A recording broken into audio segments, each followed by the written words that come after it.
Good? All right. Welcome back, everybody. This is the Select Board meeting from May 9th, 2023. Recording in progress. Reconvening after an executive session. It is now 6:34 p.m. and still in attendance is myself, Diane Bucco. Peter Clay. Gary Cheeseman. Awesome.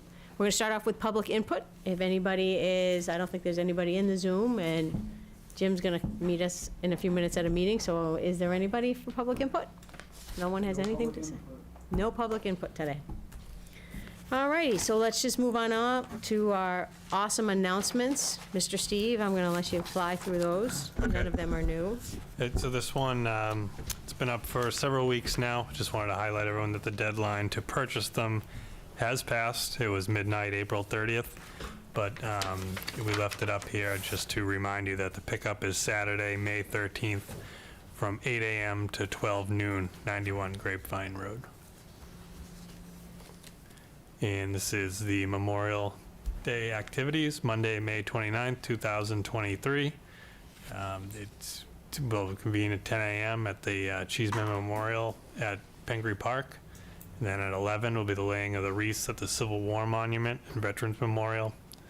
And 11:10, the parade to the Main Street Cemetery begins. The parade's going to form on the road between the Tea House and the Civil War Monument.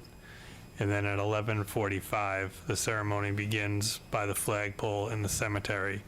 Representative Jerry Priscilla is going to be the speaker. Refreshments will be available in the cemetery after the ceremony. And Flag Day, it's an announcement for June 14th, our Flag Day, at 6 p.m. at Pingree Park. You can bring your tattered, torn, and worn-out flags. The Veterans Committee of Wenham will dispose of the flag properly by burning it in a controlled way. The time begins with a brief ceremony about the flag. If you're unable to attend this Flag Day event beginning on May 15th, flags may be dropped off. Beginning on May 15th, flags may be dropped off at the Wenham Police or Firehouse, and they will ensure that the flags are properly disposed of. Any questions can be addressed to Dean Peterson, the chair of the VetCom, at the listed Gmail account, and also feel free to reach out to the Select Board's office, and myself, Michelle or Joe, will be happy to direct you or answer any questions that you may have. And boards and committee openings. I won't go through all of them individually, but these openings are available on the website. They're updated as needed, and if you have any interest in them, you can attention to the Select Board at admin@wenhamma.gov. So we're definitely looking for quite a few individuals, quite a few open seats to get people involved and volunteered and get involved in your local government. So again, if you forget the address or the website or the email account, just give us a call at Town Hall. We can direct you, email you the information. So if I could just jump in there. So incumbents, anybody who's already on a board or committee that their term is expiring, they have to send a letter of interest to the town administrator's office as well. And then anybody who's interested at all in any position should definitely reach out. Yeah, good point. Yeah, I forgot to mention that. Even if you're in the seat, you want to reapply, you still got to submit a letter of interest. Yeah, good point. Thank you. And special town election. So these are the dates. So we are here at the 9th, and so this is the last day to submit your nomination papers, and the election will be held on June 27th, 2023.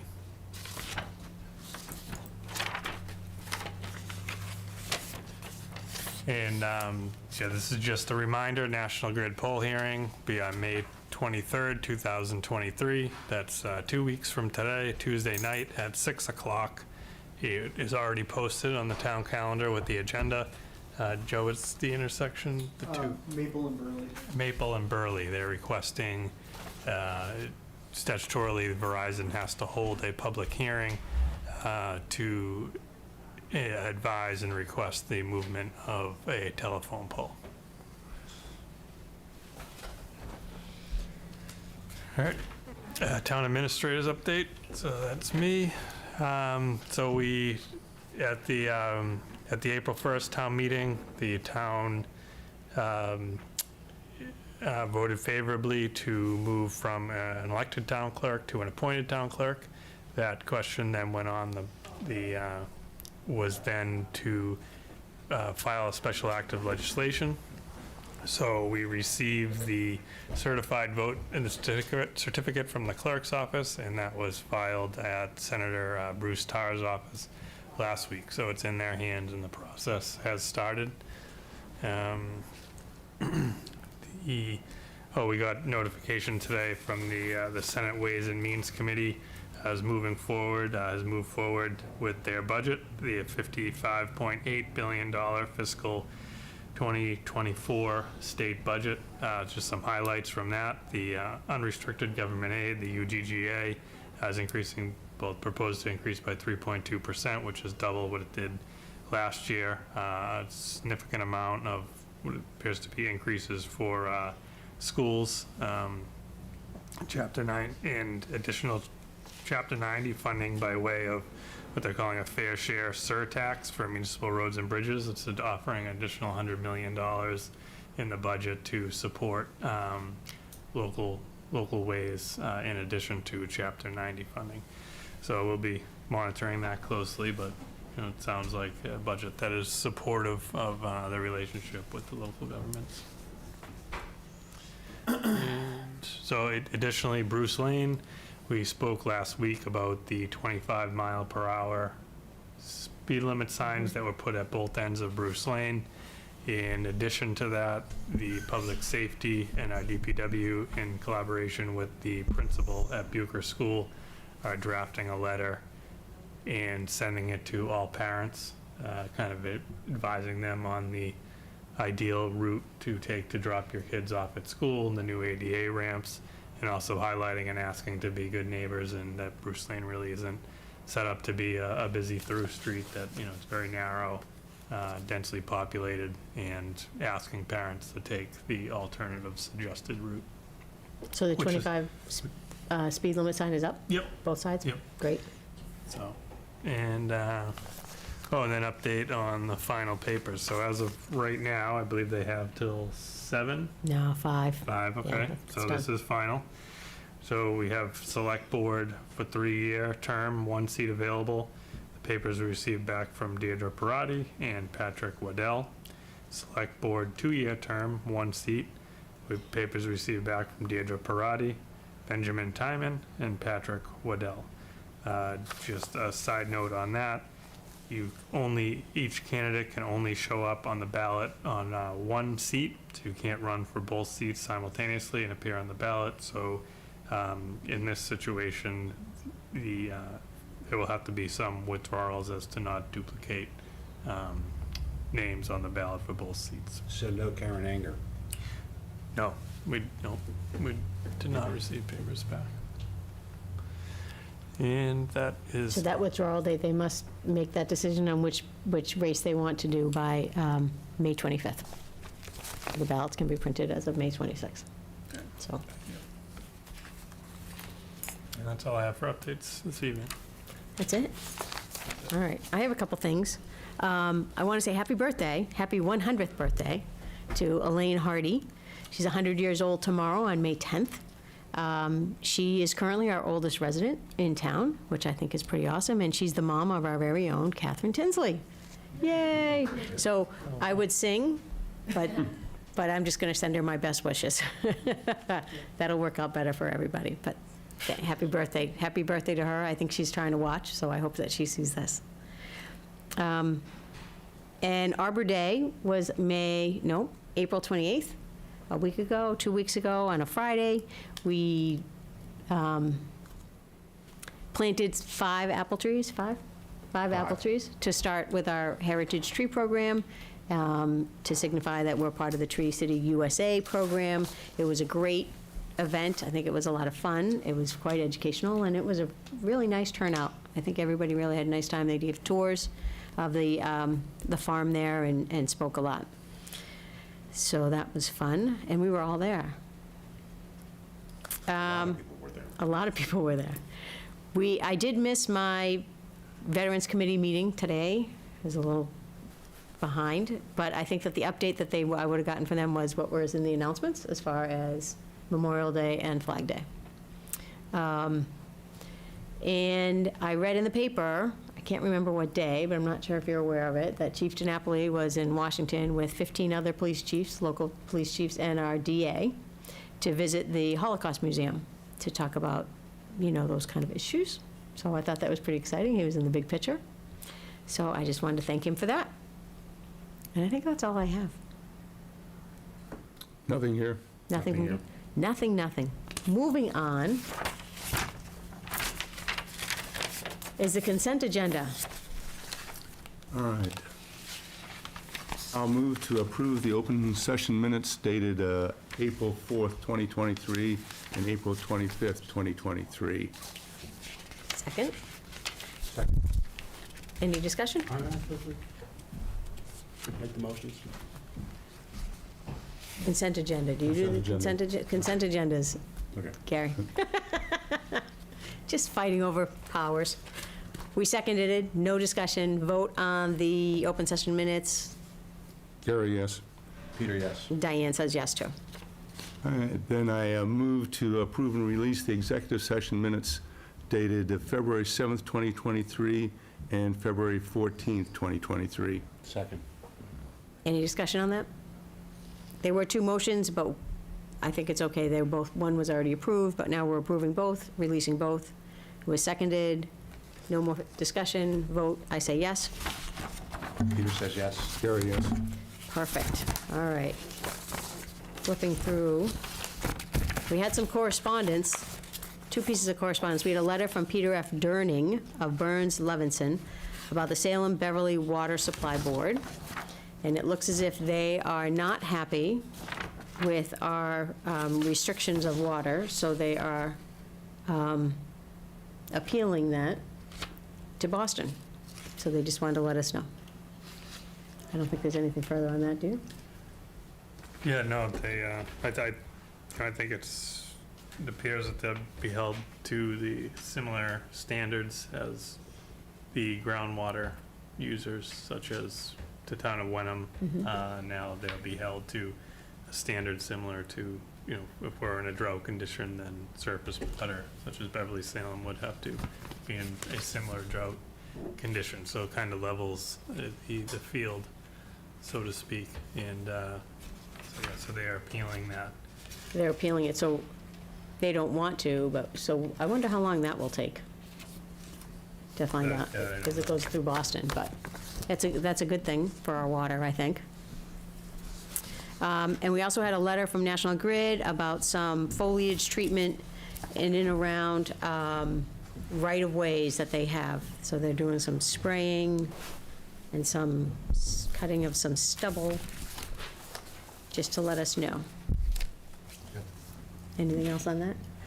Yep, it's just for folks at home, it seems like it's just in there right away along the power lines, the railroads.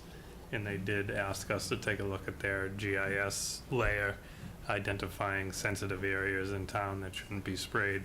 And Kate Mallory has reviewed and had no additional comment as no more areas, but she has reached out to them just for more information on specifically what chemicals they will be using.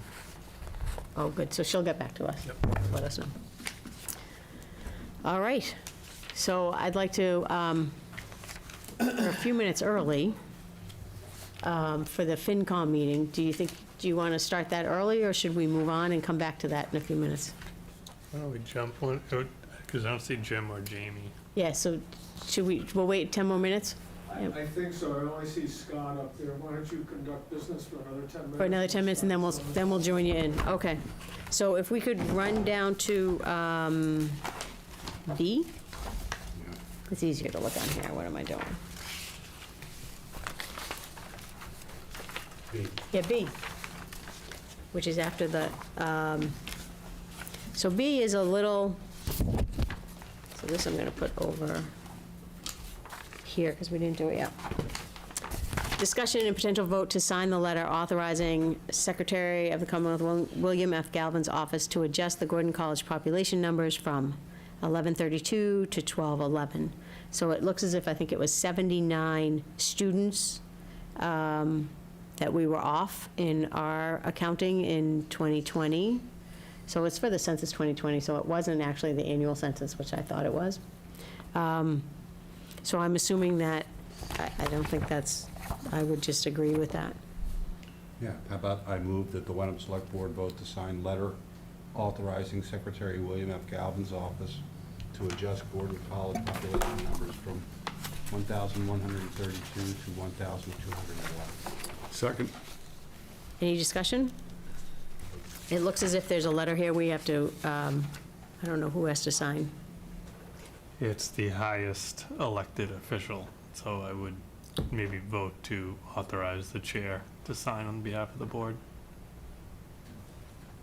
Are we all right with that? Yes. So we voted, we moved to accept it. We didn't vote on that yet, so we'll vote on the move to accepting. Yes? Yes. Gary, yes. Okay. So then we will, there is a form we have to fill out whether we wanted to dispute that differences or not. So we would have to sign that, and so. So I move that the Select Board Chair sign for the town. Second. No discussion. Vote? Gary, yes. And Peter said yes, and I said yes. Perfect. Thank you very much. Moving right on.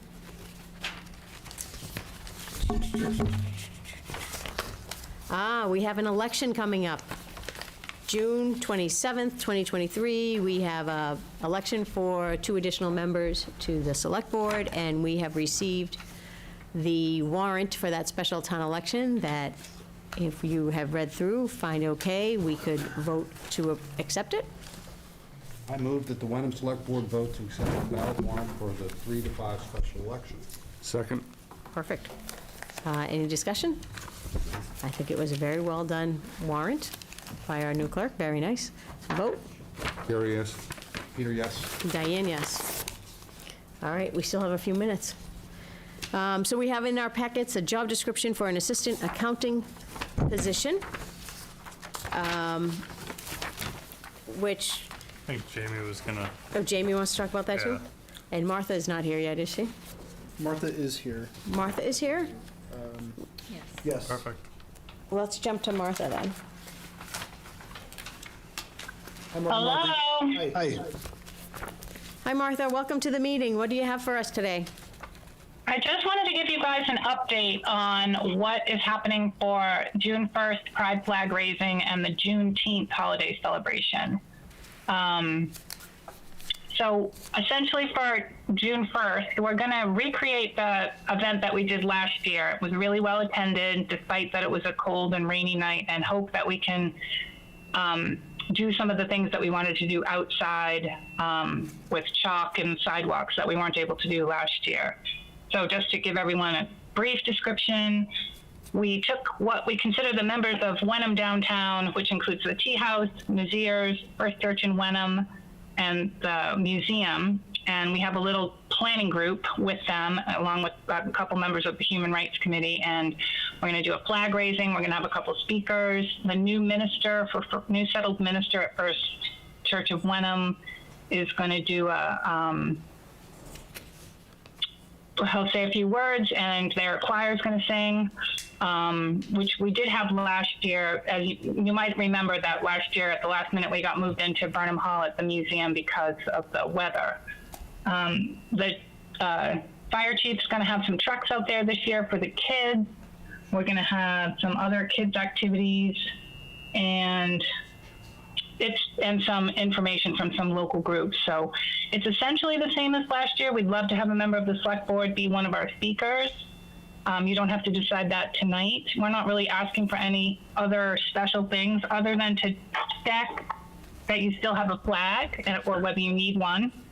And the other question I had for the select board was, did you want us meaning the Human Rights Committee, to draft a proclamation for Pride Month this year? And if so, we can do that and have it for you to approve at the next meeting. Yes, I think we'd love you to draft a proclamation that we could discuss and approve at the next meeting. What time, I'm just putting it in my calendar, is on? It's 6 to 7:30. 6, okay. We do ours slightly on the later side because we have some speakers that like to go to both the Hamilton and Wenham ones, and theirs starts a bit earlier. Okay, We have a nice flyer which we'll get to you so you can put it on social media, and we'll work the regular channels to get it on the electronic bulletin board. So if you don't have any concerns about that, and I think I mentioned this before, for Juneteenth, we kind of made an agreement with Hamilton that we would swap years. So they're going to put it on and pay for any extra speakers this year the way we did last year, and then we'll alternate years. So want to let you know that that is taking place on, let me just double check because I got this wrong the other night. I think Juneteenth this year is actually on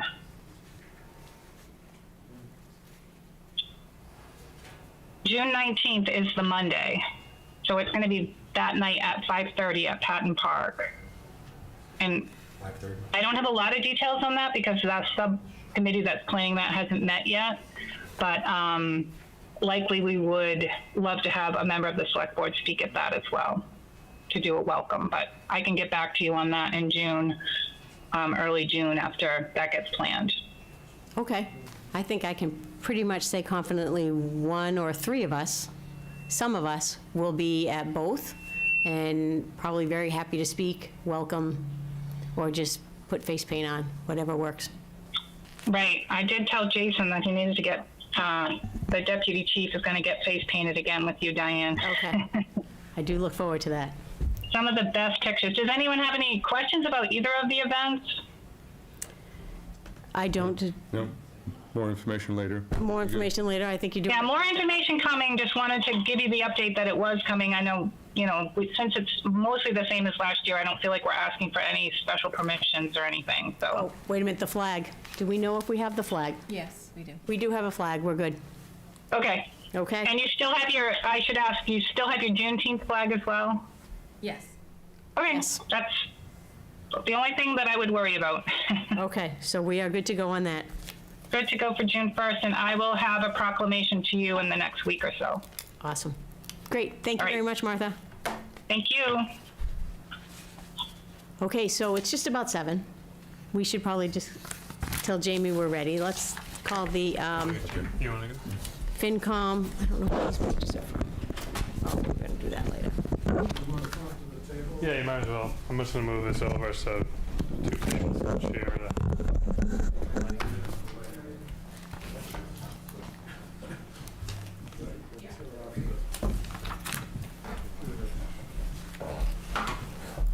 Set the kids' table here? Jeff, pick a side anytime, any side you like. Defendants, prosecutors. 1, 2, 3, 4. We have 4 FinCom, right? Yeah, 4 so far. Okay.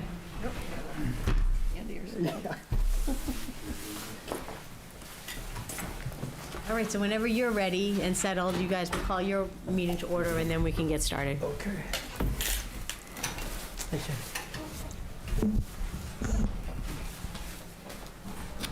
Call the Wenham Finance Committee meeting to order Tuesday, May 9th, for a joint meeting with the Select Board.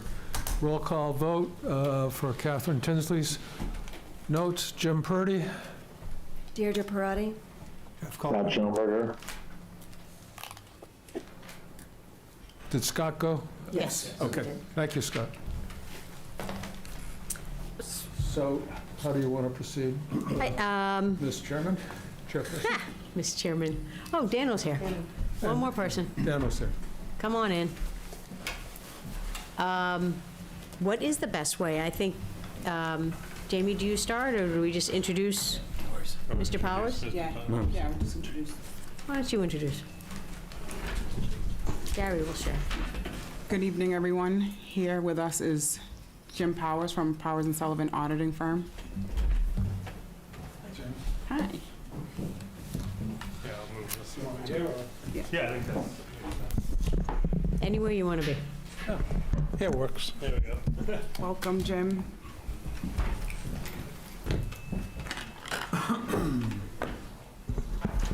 Thank you. How would you like me to conduct the meeting?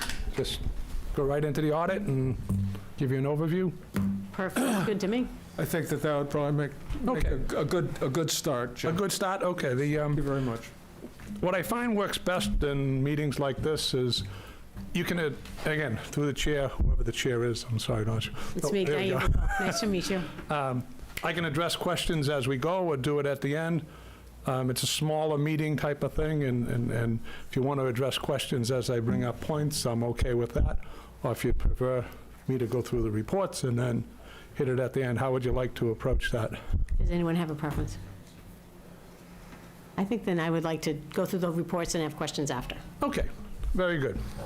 Well, thank you. I'm here to present the fiscal year 22 audit report. A couple of things I'd like to do from an overview standpoint. Like to thank everybody at Town Hall for the assistance is going through this process. Very cooperative as we went through the audit. We've been doing this for several years. One of the things I'd like to do is bring up from an overview standpoint. A couple of years ago, in fiscal year 20, going into 21, we had a management letter point that had in it what was called significant deficiencies in internal controls. I don't know if everybody remembers that report from back then, but things were not reconciled for months on end. Meaning the most important controls that you have in a town is the reconciliation from the treasurer's account, collector's account, to the ledgers. Without that being reconciled on a timely basis, the town has no ability to know whether or not where you are during the year is accurate. And even after year end, you brought in several consultants to help out. You were months and months and months behind in getting those reconciliations done. So the risk to the community, especially during the pandemic years back in 2021, you not as bad as a lot of other communities because you're so reliant on real estate and personal property tax as opposed to a lot of other revenue sources. If you had a lot of hotel, motel taxes, sales tax, meals taxes, et cetera, we saw dramatic drop-offs in those revenues for those particular years.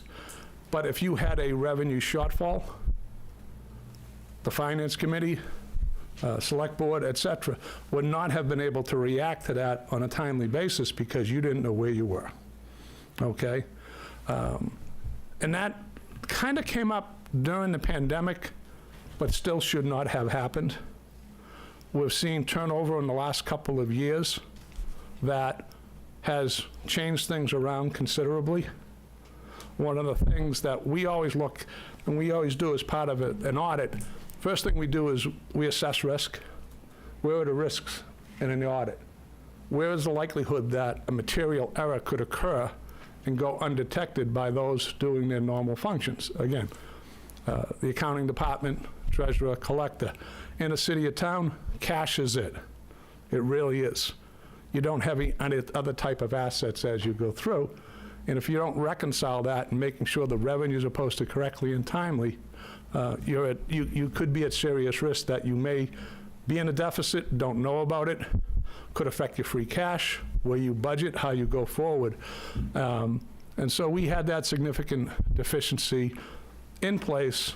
We work with the town, Jamie and her staff, as she had come on kind of after that as we went through. And I think we worked pretty well together to get you back on track, meaning that we found absolutely no errors in the cash reconciliations in fiscal 22, okay? The reconciliations were done on a timely basis. They were accurate. There were mistakes. Of course there are mistakes. That happens all the time. But the system in place found that on a timely basis as you went through there. And realistically, when you assess risk at a community like Wenham, I went through this with an audit committee years and years ago. When you think about what you do, you're not that complicated. You're really not. When you go through, say, your general fund budget, you know, if I ask the town administrator, if anybody, you know, how many employees are in Public Works, they'll be able to tell you right away. Take the finance, you're budgeting by position, you know what the salaries are coming up, et cetera. And then when you go through and say, all right, what does that particular department spend? You'll find that most times it's going to be 80 to 90% payroll, utilities, things like that, special projects. And you'll find that there's only probably between $10,000 and $100,000, maybe at the police or the fire, where you have discretionary spending. So as long as your payroll process is in place and working as intended and people are getting paid what they do, and you have good budget to actuals on your ledgers, you have the detective controls to make sure that things are working as they should be. And then you take a look at revenues. When you take a look at your revenues, well, out of your 21 million plus of revenues, 18.5 is real estate and personal property taxes. And if you think about how that's created, you've got the assessors department that goes through and values all your properties. They have a complete inventory of everything at that point in time. You know what it is, and it's 90% of your revenues. And then what happens after that? It goes through a process where it's just math after that. Town meeting, everybody comes up, here's our appropriation, you have your estimated revenues. In effect, what plugs this is the total real estate and personal property taxes that have to be raised. And then it's just math. Divide in what you have to raise, what's your tax rate, and you're good. Those things go out. State aid comes through directly from the state. It's not coming in by check anymore, et cetera. Motor vehicle taxes can be leaned at the registry. They create the warrant for you. So there's not a lot of things that you go through, and really when you get down the expenditure side, Hamilton Wenham Regional School District, big assessment. That's about half your budget as you go through. Pension assessment comes through, you know, health insurance, et cetera. So we look at all of these things to make sure that what you have designed as your policies and procedures to safeguard that and make sure that you reconcile are in good shape. And it was in fiscal year 22. One of the things that I do with Jamie all the time is, and I appreciate this, I really do, from an audit standpoint, when she has a question on something, she calls me up.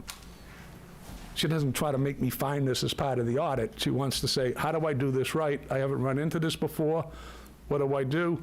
I've got a lot of experience doing that, and so I work with her to make my life easier as an audit standpoint. I'd rather, if she had a question, that we discuss it, we go through it, talk about the policies and procedures she has to implement as we move forward, and that she does the right thing for the town. Town doesn't have a lot of grants. They have some. ARP is one of them right now. That's a big thing, but one of the better things about the ARPA funds is that the federal government, Treasury, said, all right, everything that's going to be spent by a community such as Wenham is going to fall under what's called revenue replacement. And all you have to do to be in compliance with that standard is to make sure you're spending it on governmental services. What does Wenham do? You provide governmental services. So you'd have to work really, really hard to have something that's not allowable. The biggest issue you have is making the decision of how to spend it. One of the things I've talked to Jamie about and everybody about is that if you have a question on anything on that, give me a call first. I'm here to help you as you go through. So everything went pretty well. We have one management letter comment. It's a carryover from before when we had that significant deficiency. And all I'm saying there is, now that you've got systems in place, it's time to document them. I know she started that process, but would like to have a policies and procedures manual in case someone comes in new, someone gets sick, that you can pick it up and say, okay, this is what Wenham has done, this is how they process. She didn't walk into that as part of that, even though we may have recommended it before. But I think that's one of the more critical things we don't consider it a significant deficiency or material weakness, but we'd like to see that as a sound business practice that will assist the town move forward in case there's turnover. You know, people do leave all the time. So inside of the financial statements themselves, the town's has been pretty well managed from the standpoint of making sure that, you know, you budget conservatively on your revenues, you have revenue surpluses, you have turnbacks on your general fund appropriation, community preservation's in good shape relative to how much funds you have in there, how much you spend. Recently, the only real thing coming out of community preservation is some debt service for some of your debt. Probably the most difficult thing that's kind of unique with Wenham right now is that you have what's called long-term bond anticipation notes. So you have several, you got like 4 different projects, you know, the fire truck and a few other ones. You have the long-term for town hall, which is, I think you still have $1.4 million left on it. And that's structured that the treasurer knows and the budget knows right away that every year for the next 4 years, there's $290,000 in principal that has to be paid. There's $280, there's $280, there's $260,000 to pay that off. The other ones is you're working with your financial advisors to determine what's the right amount to pay down on those long-term bans. So we've had a little bit of a problem in making sure they're budgeted correctly. You've had enough room. You didn't have any budget deficits as part of it, as you did your overall budget. But that's another thing that I've talked to Jamie about and saying you've got to make sure we're okay on that. One of the things we talked about is me coming out in June to do a pre-audit of that to make sure that when she closes down, that those accounts are properly recorded and the write-downs are there. But also going forward into 2024, she's got to make sure that you budget that correctly. And again, need to work with the financial advisors to make sure it's okay. And it has been, it's just hasn't been accurately represented on the ledgers. That took a little bit of time for us to reconcile this as part of this. This year's audit, work with Jamie, going through her books and everything else were kind of all set before the end of December. I have to take responsibility for the lateness of getting the reports out. As with everybody, and you find out, my whole staff that worked on this engagement left, okay? And getting just new jobs, actually, 2 of them ended up going to other communities. And so, you know, it's not a real excuse, but it's the reason why I wasn't able to finish things up right away, because I was still working with Jamie to make sure she filed all her reports with the state, et cetera.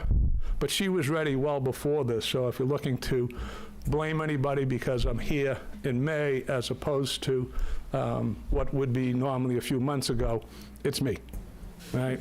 Sorry, but it happened, and I can't tell you anything else, but it's my fault. So if you want to, as part of the question and answers at the end, if you want to yell at me, you can, but what I knew at that point in time, I didn't have any worries. Based on the risk assessment and the work I did, it was just getting that final financial statement completed and our final internal reconciliations. Other than that, the other things that are important as part of it from a long-term perspective, it gets into your OPEB fund, your other post-employment benefits. You're funding that. You've got a little under $400,000 of funds set aside in a trust fund. Actuaries doing the report as you go through. It's a long unfunded liability. You've got a long way to go. You're only 5.44% funded on that. About what everybody else has. Some places have 0. There's a few places with 100% funded. They're rare. Most people are between 5 and 20% funded as part of that. But you are putting money aside. Last year, in fiscal year 22, you put aside $70,000. Unfortunately, last year, you had a little downturn with the investment income, which is, and again, this fund's going to be there for 60 years, 70 years to fund the benefits. So you had a drop of $67,000 in investment income, but that was not abnormal, and it could be going back up this year. I haven't looked at where you are, but not anything to be concerned about because it's a long-term horizon for these type of things. And the other one would be the Essex County Regional Retirement System, which you're a member of. I think you're about a little over, about 2.4% of the total.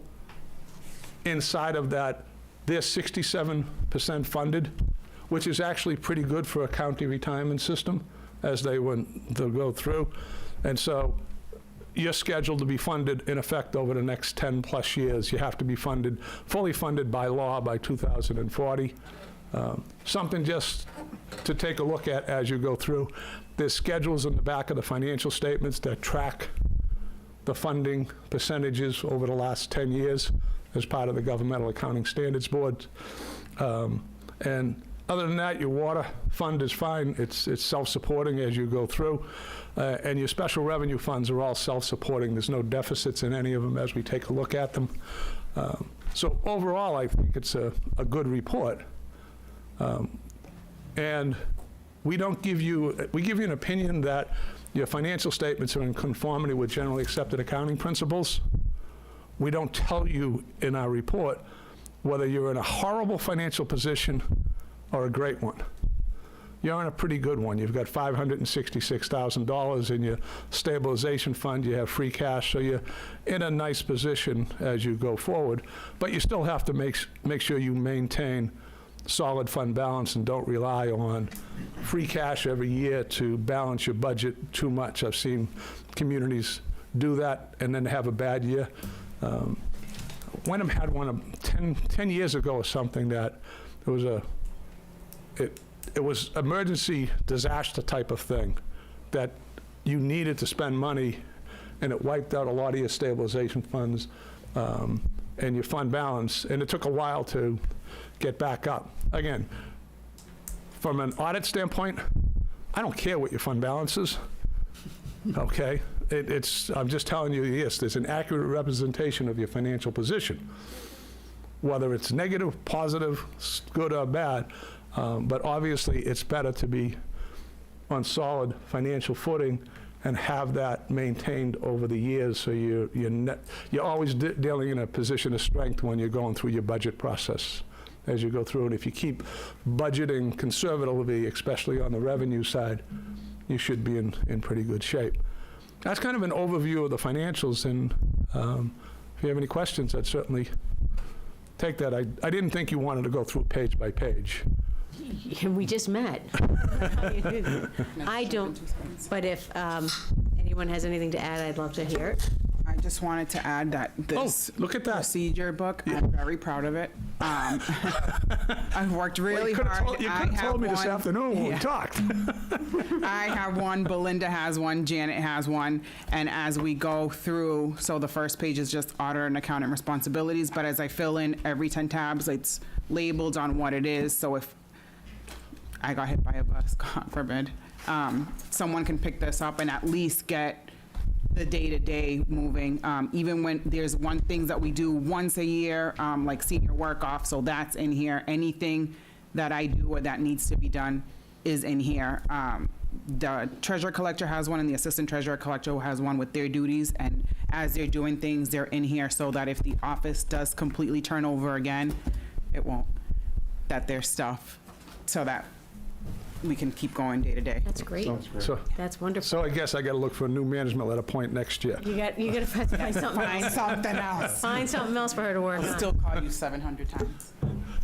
Oh, good job on that. Thank you. Thanks. Thanks for sharing that. Anybody have any other questions or comments? Just when you're talking about we're 5% funded and some towns are 100% funded on their OPEB, and Yeah. Overrides. why are some of those other towns, what could we be doing differently or better, or 5% is on the low? It's really the demographics of those particular towns. If you go to some places that are loaded with commercial property, South Shore, there's some areas down there, I won't get into the actual towns, but they have all this excess capacity that can be shifted over to, in effect, the commercial base as part of that. So they have the excess capacity that did that, and they started a lot earlier, and they started funding this aggressively, and then they gained a lot of momentum with some good years of investment income. And other places that have that also had overrides that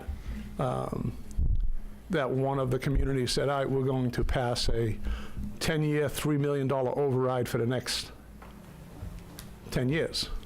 So it's $30 million being invested by professional managers, sometimes by the Pension Reserve Investment Trust at the state. That's actually one of the highest earning pension systems in the nation. They've been doing great all these years. That's where a lot of your pension funds are invested at Essex Retirement. But they started early, and their commercial base or their wealth allowed them to do that. Not that you're not wealthy, but some communities have a lot of wealth, and they decided to put significant funds around. There's only a couple of them that did a right. The other ones that did these things would have been communities that had like an electric department as part of it, and as part of the electric department, they get to, in effect, recover the rates. And a lot of the local communities that have electric departments within them, their rates are usually lower than National Grid and things like that. And so they had the capacity in that to, in effect, let's pay for this while we have the ability to do it. So you can do the same thing if you can find in your budget saying instead of just putting $70,000 aside, we're going to put more.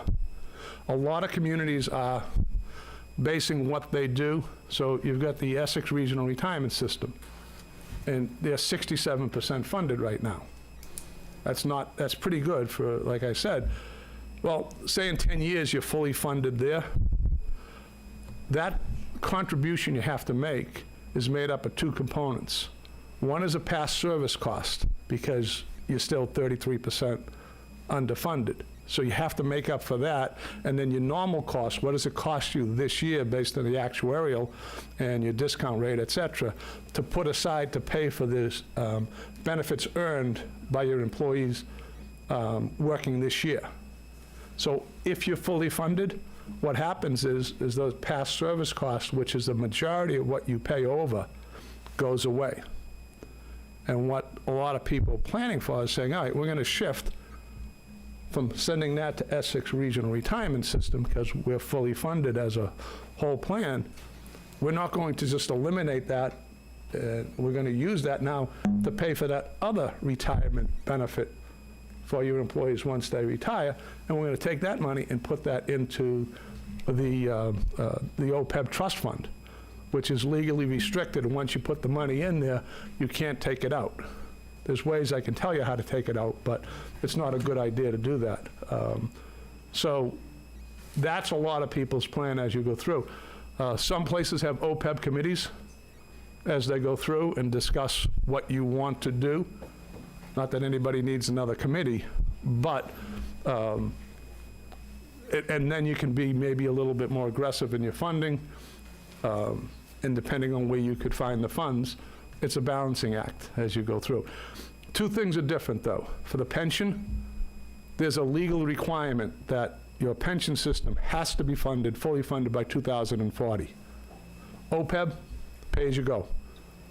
If you pay your retirees' benefits this year through your appropriation, that's all you have to do. You don't have to put one cent aside. It's all voluntary at this point in time. They try to pass legislation to make it similar to the pension. It didn't work years ago, so it's each community's decision of how you fund and prioritize what you're spending your money on each year, and that's just one of the other things you can do. But at least you have a spot in your budget for $70,000, $80,000, or whatever it would be, as opposed to trying to get that through. Everybody gets used to it. It's just more, do you start increasing that amount as you go through? Thanks. Does that Helps. Appreciate it. help you? Yeah. Kind of a general question. Yeah. I gather from the references to other communities that municipal accounting and auditing is a specialty of Ooh. your firm? Yeah.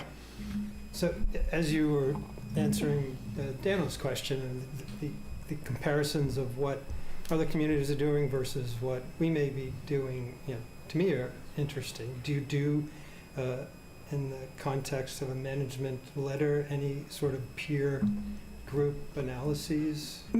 No, we don't. I mean, that's a decision that's management's and how you fund things. We talk about things like this at these type of meetings.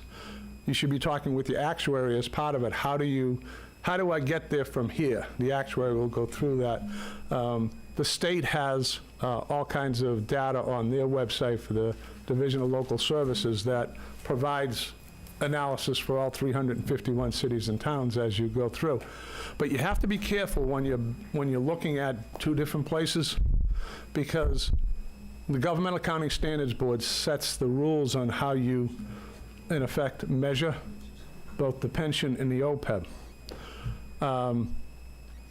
One community may be very aggressive in what they use as a discount rate, which may be okay, but somebody else might be using a lower one. And the discount rate is, in effect, when you present value the future payments back to today, what's the liability? So the higher the discount rate, the lower the liability now. Because if you think you're going to get 8% rate of return, and somebody else is going to get 7%, and that's what they use, they might be okay from the GASB standpoint, but it can show you completely different measurements.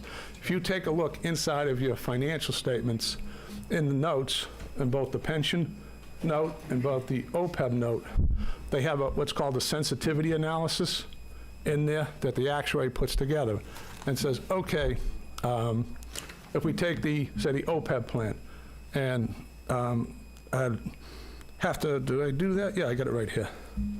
Yeah, This you is a showed quick note. Up 1% and down 1%. Yeah, so it says, The change in the discount rate is what caused the OPEB right, so if, saying pension is, $1.3 million. yeah, Is that- so your pension, they went from 7.3 to 7, so they're being more conservative at Essex. So your liability is $7.4 million, and that's what's measured, and that's what's on your financial statements. But if somebody was using an 8% rate, your liability would be $5.2 million, over $2 million different.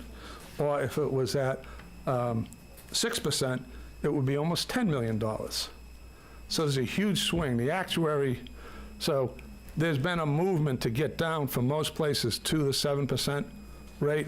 For your OPEB, since you're not funding enough, your discount rate you're using is 5.32. And that's what's called a blended rate. One of the things that's happened, so there's a risk-free rate that you use, which is a 20-year AA governmental treasury note, et cetera, and the rate that's returned now.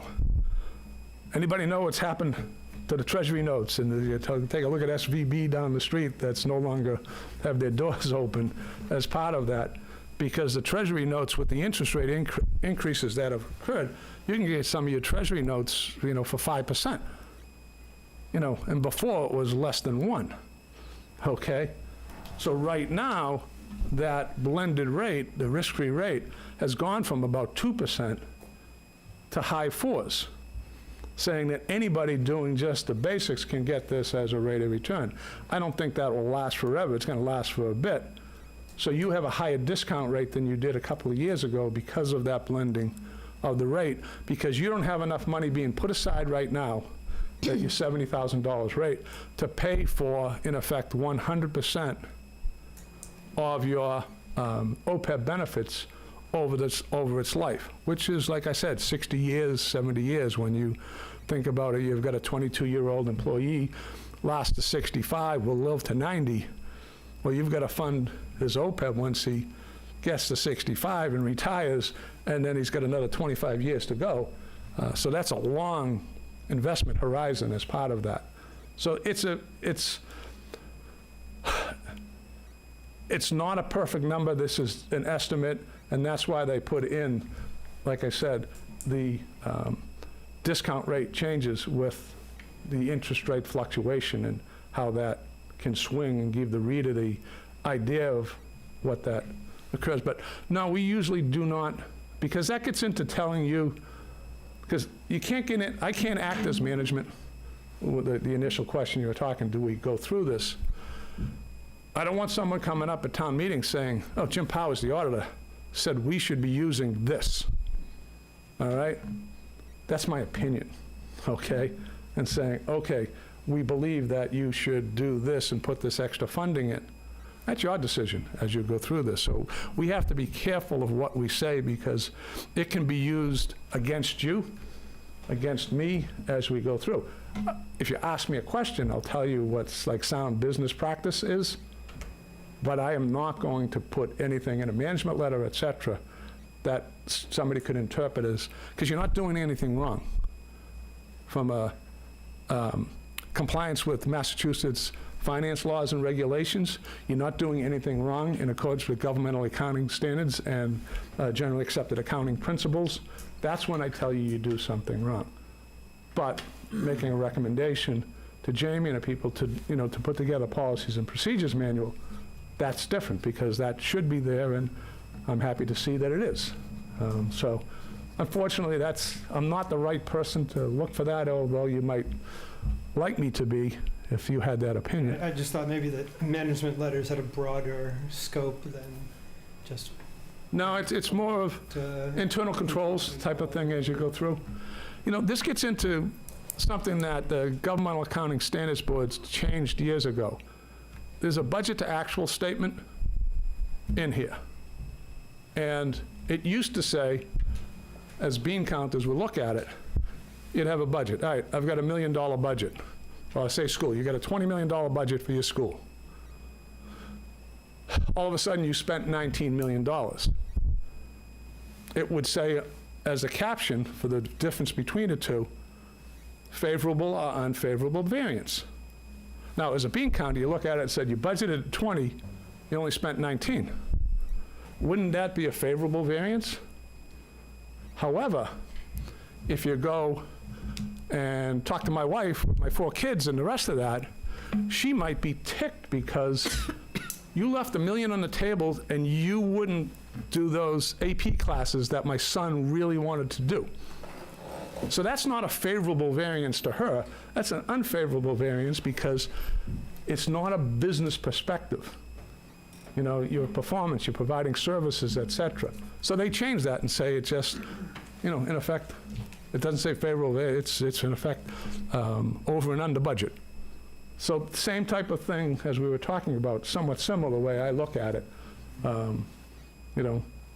Putting money aside for something you don't have to, for OPEB, somebody may say, well, I believe the money should be better spent on this particular expenditure. Why are we cutting back? Again, AP classes that my son wants to take, so I can put aside from a past service cost $300,000 for additional OPEB.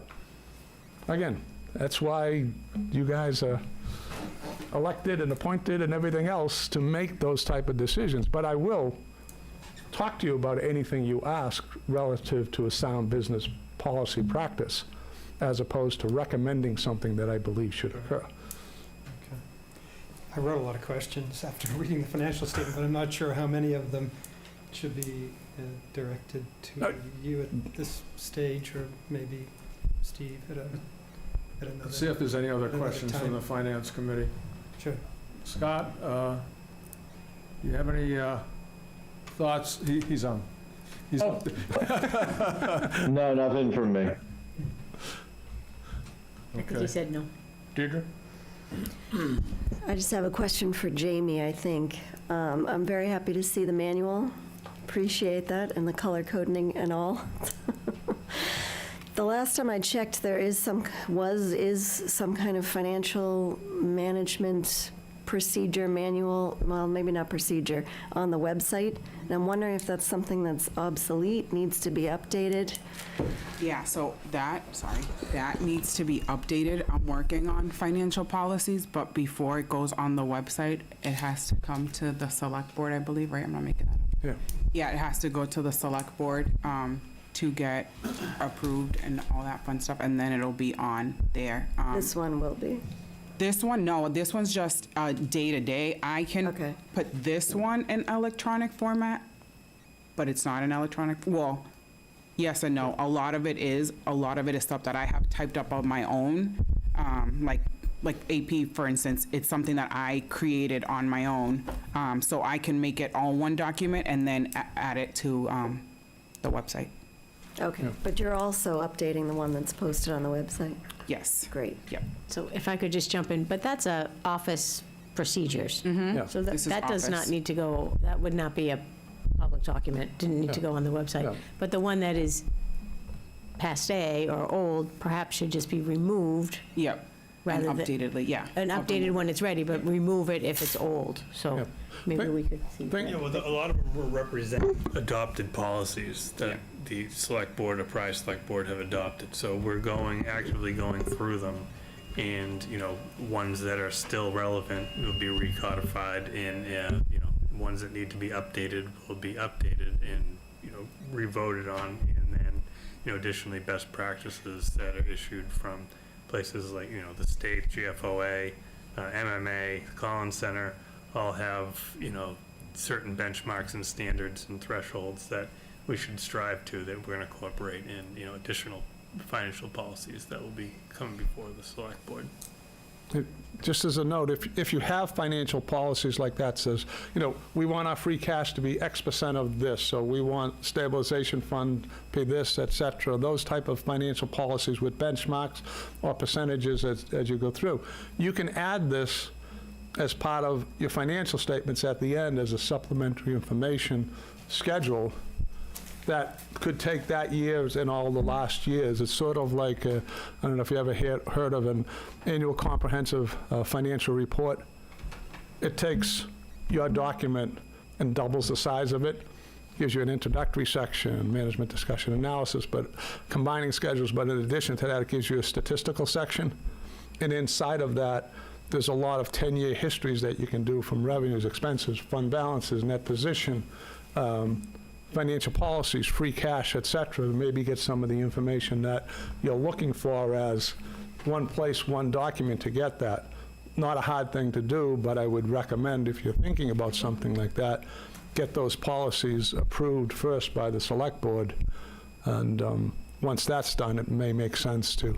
And again, it's not a lot of work, and it's pretty easy to do once they're delineated and saying this is what we're trying to accomplish. And it can easily say that you hit that benchmark or you missed it. And you could put a note in there to say how we plan to get back to that level. Don't know if you want that public or not, but. That's why I use a range. So. I have a few questions. Back to the OPEB. Yep. Just as an example, the school budget, the school committee a year and a half ago had an extra $2 million in their excess and deficiency account and threw it at their OPEB liability. Right. I guess the question is, if the town has additional funds, unanticipated, whether it's in free cash or revenue exceeding expenses, if we had those additional dollars to put at OPEB, would that be an advantage to the town? Yeah, I mean, in terms of paying it down more quickly? Yeah, I've seen communities, when they set up, say, their health insurance appropriation account, saying, all right, this year we're budgeting, $1.5 million for health insurance. You have a great year and you only spent $1.2 million, and you're fully budgeted for next year. You could add language to that article when you're talking about it. Any excess after closeout can be transferred up to the total to the OPEB fund. Again, now, don't forget, that's going to reduce your fund balance, that's going to reduce your free cash, and you just have to make sure that you prepared. So when you're doing the analysis of where you are, you start the year saying, that $1.5 million is fully spent. Regardless of how we look at it, that $1.5 million will not have a turn back in it. So when you're doing your budget through the year, you do not rely on that of replacing with any turnbacks on that. But I mean, that's one way that's certainly considerable. conservative. Or you could put an article in that says, all right, we're going to budget an extra $200,000 for OPEB, and it will be spent only if there's excess in those financial policies as you go through. So you don't transfer that money until the end of the year. Once you do those financial policies to see where you are in the benchmarks, it's like, oh, we have room to put 50,000, but not the 200,000. So you can get a little innovative in there. It just has to be specific within that article, because if you wrote, we're sending over $200,000 to OPEB, it's going there. Okay, because that's been legitimately voted. It can't be a management decision unless there's some sort of leeway that allows you to go through with some sort of legitimate benchmark. And I wouldn't leave that up to the discretion of anybody as you go through that. I'd be more bean counter on that than not. Just one follow-up question. Yeah. On our investments, and we have about, I don't know, it looks to be almost $500,000 of investments. Do you make well, first, are we maximizing the return of our investment strategy? There's a few things that happened this year that actually I'm working with the state because of the Treasury notes, and the state had for like the Treasury notes and how you value them, and I called them up because a lot of the clients were having, in effect, temporary losses, so it looks like you lost money, but since you're going to hold those assets to maturity, they're going to go back up next year. Right. Okay, and I said, no, you can carry that at amortized cost. And I actually had a meeting with all the state people about 2 or 3 weeks ago. I'm going to help them develop a policy to change the way they're guiding Jamie and the Treasury to value this, because most of these investments, as you go through, if it was a stock, you have to carry it at fair value as it goes through. It goes up and down, et cetera. And obviously, when you have realized gains when you sell it, you book that as final. But booking those temporary losses, so if you've got a Treasury note that you bought, at 1%, and it matures after year end, so you bought it before 6/30/2002, it looks like it went down 25,000. But you're still going to get it at the end of At the end, you're still going to get par value. You're still going to get 100 on it. Plus, but where you lost was the investment loss because you're investing at 2% where you could have got 5. But I didn't see anything unusual in the way the investments were done. Are all of our investments in Treasury bills for the most part? All right. As opposed to the open market? No. No, I mean, it's just, I can't You're just remember using that as an example. I'm using that as an example because when you took a look at like the $60,000 loss that was in the OPEB trust fund, they have more leeway on what they can invest in. Yep.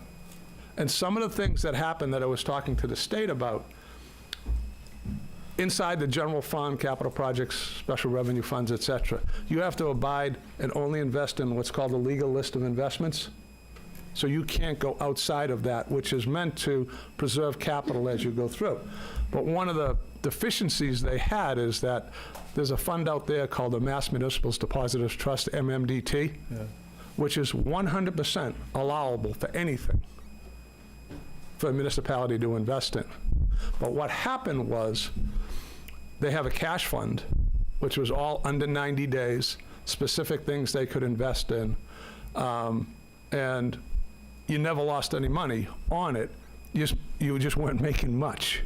And then they opened up this short-term fund, which allowed for the investments into treasuries and everything else. But that particular fund, so people said, oh, it's a good thing to invest in, to do it okay. But that's a mutual fund. It's not like buying your own treasury. Buy your own treasury, it goes from, you bought it at 100, you're going to sell it at 100. You're going to get that back. When you're in a mutual fund and you're buying all these things, you don't get to use amortized cost of value of that because they're constantly churning these things. So that was allowed. And it's never been really a problem before because the interest rate from the Treasury has not done what it's done in the last year and the longest time. It's just been stable at almost nothing for all intents and purposes. So you didn't see that type of swing. a lot of communities did have investments in MMDT, 100% legal, okay for the treasurer to do that, but all of a sudden it created a risk that wasn't there before, because it just hadn't experienced this level of interest rate income. So a lot of people lost money and lost it for real. And they won't get that back. It's not going to turn back into 100 after year end. It's just going to go with whatever this funding is on that particular. So that's one of the things I'm working with the Department of Revenue to let communities know. Don't use that, even though it's still legal. They can't get rid of the legal side of it. But unless you're using this as an investment vehicle for a long-term, say, trust asset, which would be okay depending on the OPEB trust, because that is long-term. And if your investment advisors say this makes sense, then it's okay based on their, in effect, knowledge and recommendations. Do we meet with the investment advisors routinely? Jane? How does that work? Yes, we do, and I think we want a new investment policy, or we're looking at it, so they will be joining us, I believe, for a meeting. Everyone's looking at me like I'm making it up. I promise we talked about this, right? Yeah. Do you use Bartholomew? Or? Yeah, we use Bartholomew. I mean, So Brian Jamros from Bartholomew will be coming in at some point to discuss. Yeah, they're a major advisor for municipalities throughout the state. There's a few places that are good. Bartholomew is also one of them. And I have just, and it's a detail, but I don't think it has any material impact on the 22 audit, but on page 25, you reference the library and the share of which Wenham is responsible for, and it's either I hope I'm not reading it wrong, but we carry approximately 34.5% of the library costs, of that total costs. I don't think it probably doesn't affect the audit in any principal way, but I think it just needs to be corrected. I think that, I mean, I'll take a look at it. Okay. If it is wrong, I can reissue just with that technical correction on there, but it's about a 65-34 split between the two communities. okay. I mean, Okay. I think the revenue's good that's coming in. Revenue, I think the costs in '22 were the 8. I'm not disputing that. I'm just the 40,000. Okay. Okay.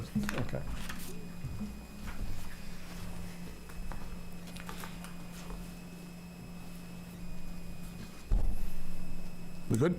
I'm good. Okay. Jeff, you had another questions, didn't you? Yeah, I'll throw a few out. The water department looks like it's running at about break even. Yeah. Is that typically what you see, or do towns typically look to try to build up a reserve for maintenance or repairs through the rate, so it's coming from I guess proportionate to the use, Right. as opposed to that sort of work being paid for through general taxes? Yeah, I mean, right now, it's recovering its costs, but there's not 100% of the cost associated with this. As you see, there's not a million employees, but the town has elected not to charge them for pension cost and OPEB cost. This is full accrual. That's okay. So it's kind of almost on a budgetary basis as you go through that. So if they would charge those indirects and a few other things, the expenses would be higher, and you wouldn't be accumulating as much, because they'd be sending money over to the OPEB trust fund, or you'd reduce the amount that's sent over from the general fund over to Essex Regional Retirement System, and they would pick up a share of that as you get your assessment. Other than that, it's pretty accurate from the direct cost, in effect, of expenses and that you've. And if you just take a look at page 20 as you go through, realistically, there's no long-term debt related to this.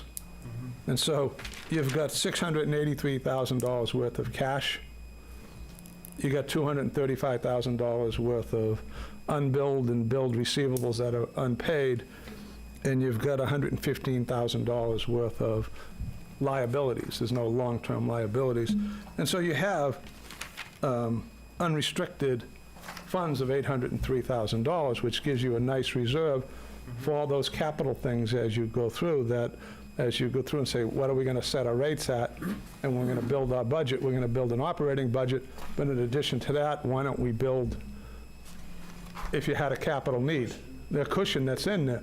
And so this is kind of like the enterprise funds free cash type of thing as they go through, and they have that available to spend. And again, I'm not going to tell you not to, but I wouldn't recommend just spending that down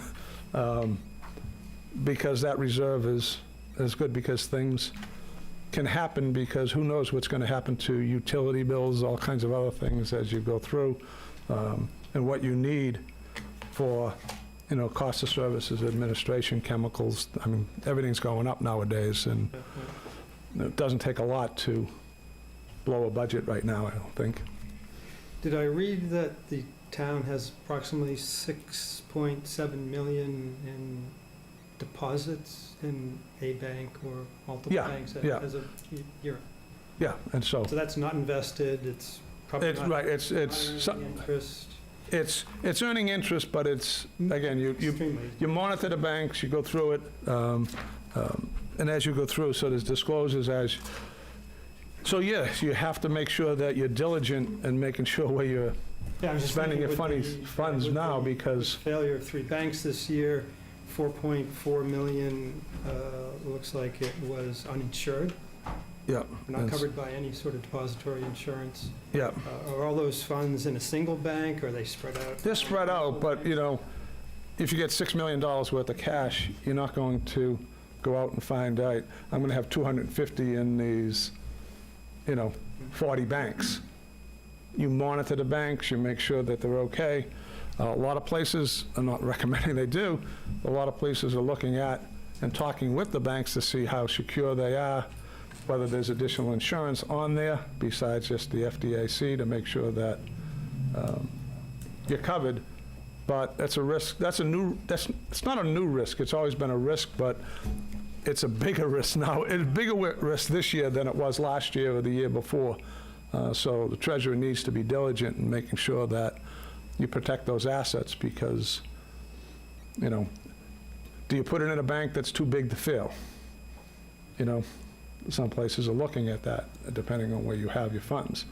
And like I said, was it SVP there? It was down the street when you get down to it. That one belly up, but it was too big to fail, and so the depositors were covered, but you don't know whether or not the Fed's going to do that as part of the coverage of this. Did I read that there were a number of bonds that matured in May of 2022, but they were refinanced just to Yeah. May of 2023?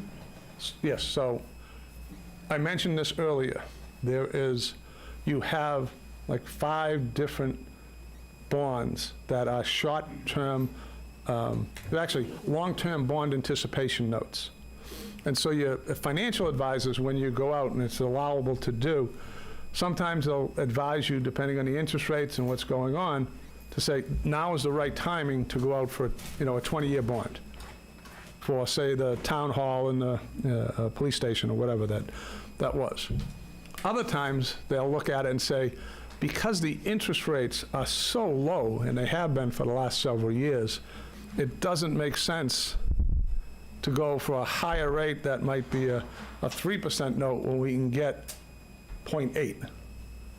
And we're just going to roll that over each year. So the intention is to treat that as a long-term, and every year you've got to refinance that. It's like you go and refinance your house mortgage, but it comes due the next year.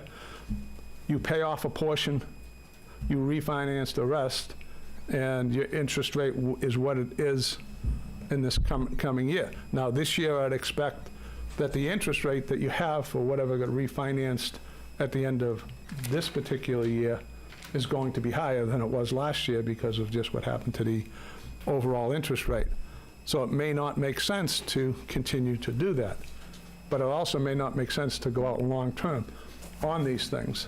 And maybe you can find a way that you can pay every one of those off at any point in time as you go through for the 5 of them that are out there. There's $242,000 for this, there's $75,000 for another one, there's, when you add it all up, I think it's,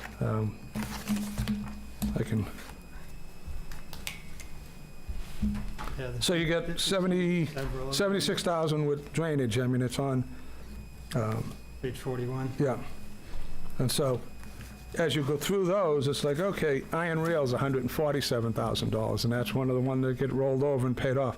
Longfellow, you have to pay off a portion of it this year. It's been $242,500 for 2 or 3 years now, but you can only go so long as short-term before you have to actually reduce the principal.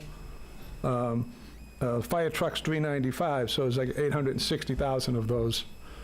So you may look at it as a management side and say, you know what, we've got $76,000 in drainage. Why don't we just pay that whole thing off because we have excess funds? Why are we paying whatever it is you're going to get for interest rate this year? And it's got to be 5 or 6 times what it was when it was. Oh, I don't doubt it. I just don't know what it is right now. Yeah, sure. Yeah. I just want to make sure I was reading that correctly. Yeah, if you take a look on page 41, you can see that the iron rail, the Longfellow, and the fire truck, it was at 0.69%, 0.69%, and 0.42. So doing these for those prior years saved you a lot of money, because if you take a look at, say, the town hall police or the drainage as you go through, it's 2 to 4%, depending on when they, maturity came due on each one of the certificates as you went through. So it made sense, and it usually makes sense, but then things can turn around, in which they did, and there may be there's nothing that prevents you with these long-term bonds to go long-term on this and extend those out for the rest of the 10 years. Again, a decision that management can make, and you may want to take a look at, with your financial advisors, what did you get on this new round when they matured, and what makes sense? Does it make sense to consolidate these things, pay them off, or whatever? And some of them may make sense, some of them may not, as you go through. When you look at pension. I'm sorry, Jim, can we ask questions that relate to the audit, please, as opposed to investment decisions? It's all part of the audit. It's part of the Peter. audit. It's right here. I mean, it's part of the I can process. Just answer what I'm asked. You're Right you're here. fine. I can stand down. It's a joint meeting with FinCom and Select Board. He has the opportunity to ask questions on the audit report. But he was asking questions about investing decisions. It's on page 40.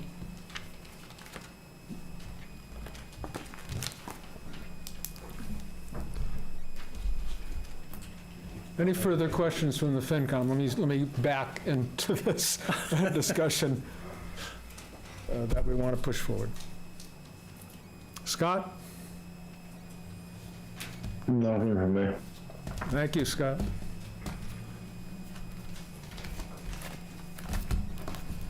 Okay, very good. From FinCom, thank you very much for your patience in our review and our questions. We appreciate it very much, Jim. No problem with that. Okay. So, Thank you. Details or not? I'm an accountant, it's my life, I love this stuff. All right. Anybody else have any questions from the select board as far as the audit? No. Yeah, again, I think we corrected the management letter from prior years, so we're certainly in good shape, and a lot of that's attributed to Jamie's work and the rest of the crew in there. Now Jim has to look for something else because she put together the policy manual, so I know. we'll have to see what happens next. Wonderful. Thank you very much. Okay, Appreciate your time. thank you all. Thanks for having me.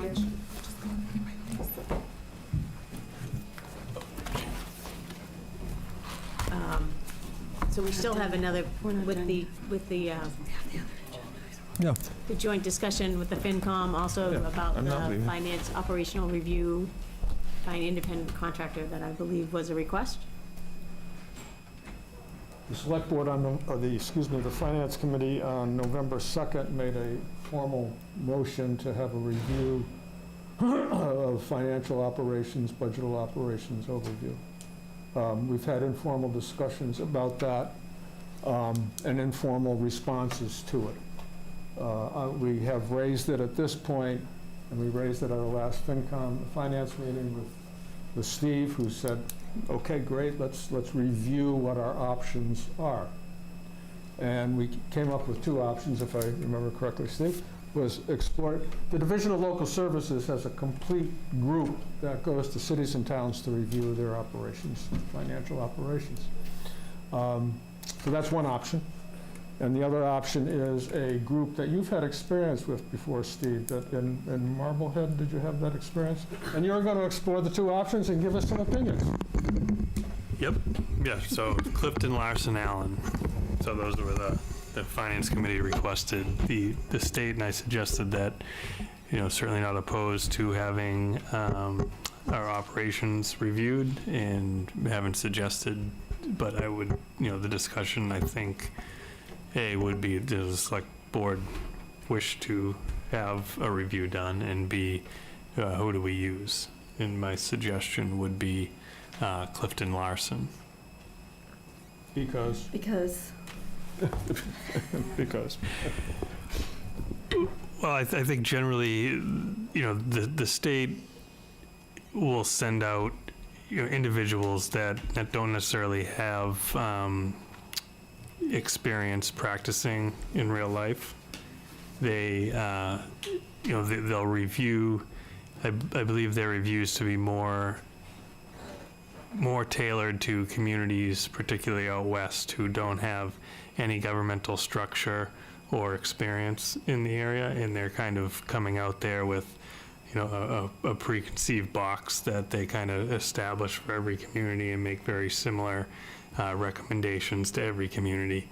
And I believe that, we're at a level that if we're looking to have a report like this done, and we're going to, disrupt the operations through the interview process and the significant testing and controls that goes on in a review like this, that I would like to, I would think that bringing in Clifton Larson, who is an auditor, their competitors, Two Powers and Sullivan.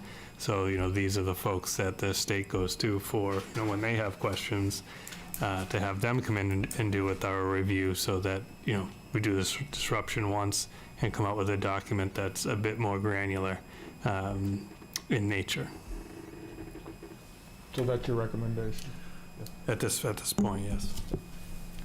I think we did question the cost, which you had, because the DLS, so one advantage of DLS is that there's no cost to the town. Accurate. But the estimate roughly, You probably in the $10,000 range.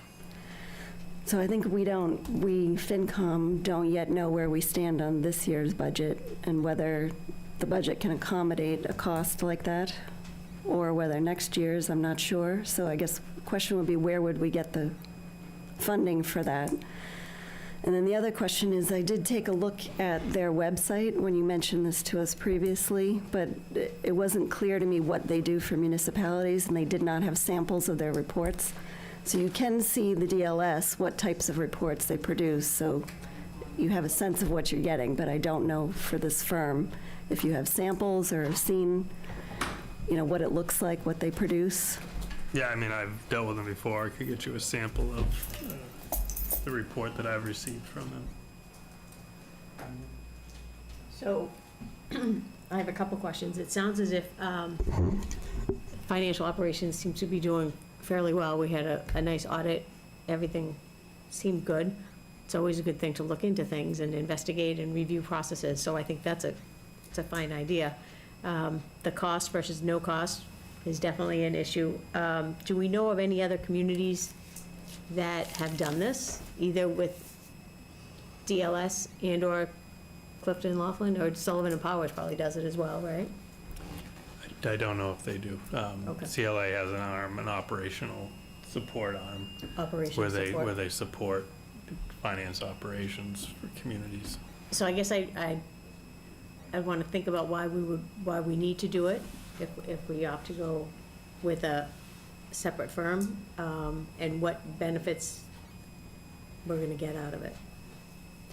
So the suggestion was made when we discussed this in November, because it's a time when we're looking at a lot of these different things. It's a good opportunity because we have a new town administrator and we have a finance director who's looking at systems and creating new systems. We're in the midst of a master plan process, so we're looking sort of across the board.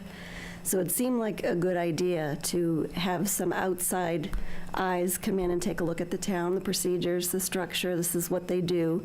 I mean, the one I knew of was DLS. I'm not familiar with the private firms, because they give the towns, and they've done it for, I think, roughly half of towns in Massachusetts. So you can go online and find them very quickly. And they give you a report that you're not obligated to follow, but it does say we suggest this, X, Y, Z, to enhance your systems, change your structure, improve things. So it's about best practice and trying to just get to sort of the next level, which is happening, but it's just another way to shore that up, get outside eyes, outside opinions. And this is what DLS does. This is a so-called friendly audit. In other words, the request has to come from for DLS, not the private, but from DLS, the request has to come from the select board. It's a request from us to the select board for DLS. They come in and look at the issues in an advisory capacity, not as good. They don't tell the community what to do, but make recommendations and suggestions in a friendly way. They will only come into a community if they're invited. Of course. So is it disruptive? How much time is it going to take? Is it going to disrupt the swing? And But when we asked for it in November, our goal was to have this potentially start. It takes about 4 or 5 months. Mm-hmm. before they come in. Before they come in. So when we Okay. asked in November, we were thinking, this would be great if it could happen after the budget's done, May, June, July, August, something like that. That was the initial plan. So, and I don't know about the firm. What was your experience with the? Similar timelines. No, but in terms of disruption to coming in and disrupting processes, or is it a fairly efficient process for at least that group? Yeah, I would say it's inefficient based on the amount of information they get out, but it's certainly a disruption. Okay. So that's the request, and let rest with the select board. do you guys have it? Does anybody have any questions? So are you guys recommending to do it? They would We like did. to. We did, we made a formal motion on November 2nd Specifically. for DLS, Yeah. not for a private company. That's all I was going to clarify. Excuse me? That's all I was going to clarify, Mhm. what you just said, yeah. Jamie, have you worked with anything like this? Yes, I did. I worked with another firm, CLA, when I worked at a previous community, and yeah, it was good. A lot of good stuff came from it. It was definitely labor intensive and a lot of legwork, but On that office? on the finance, yeah. On the finance. And finance as a whole, because they don't just say, all right, we're gonna come in and look at Jamie's office, right? They look at accounting, they look at treasury, they look at assessing, they look at a lot of things Mm-hmm. and meet with a lot of people and wanna know the lay of the land, how things, because everything we do affects each other. So it's finance as a whole. And that was the private firm that you've dealt with? Yep. And then with the DLS one, I've looked at their reports and they're pretty generic in what they come up with from community to me. A lot of the same stuff that they come up with from community to community. Sounds like a pretty good idea.